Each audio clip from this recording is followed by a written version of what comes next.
இன்றைய புனிதர் தூய 3ஆம் சிக்ஸ்துஸ் கிபி 432 முதல் 440 வரை திருச்சபையின் போப்பராக பணியாற்றினார். அவர் வாழ்ந்த காலத்தில் திருச்சபையில் முக்கியமான தத்துவ விவாதங்கள் நடைபெற்றன. குறிப்பாக கன்னி மரியாள் குறித்து தேவமாதா என்ற உண்மையை உறுதிப்படுத்திய கவுன்சில் ஆஃப் எஃபெசஸுக்கு பிறகான காலம். இந்த உண்மையை உறுதியாக காத்து வளர்த்தவர்தான் தூய சிக்ஸ்துஸ் III. அவர் ரோம் நகரிலுள்ள புகழ்பெற்ற பெசிலிகா ஆஃப் செயின்ட் மேரி மேஜர் ஆலயத்தை அழகுபடுத்தி கன்னி மரியாளின் மகிமையை வெளிப்படுத்தினார்.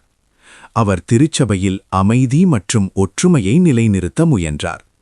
நல்ல மெய்ப்பராக மக்களை வழிநடத்தி இறை நம்பிக்கையில் உறுதியாக வாழ்ந்து இறுதியில் பரிசுத்த வாழ்க்கையுடன் இறைவனிடத்தில் சேர்ந்தார்.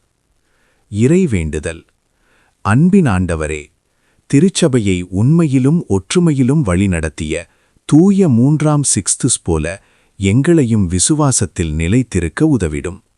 உம்முடைய சத்தியத்தை தைரியமாக காக்கும் மனதையும் அமைதியும் அன்பும் நிறைந்த வாழ்க்கையையும் எங்களுக்கு தந்து ஆசீர்வதிக்கவும். திருச்சபைக்காக உழைத்த அந்த புனிதரின் மன்றாட்டினால் எங்கள் வேண்டுதல்களை ஏற்று அருளும். இயேசுவின் நாமத்தில் வேண்டுகிறோம். ஆமேன்.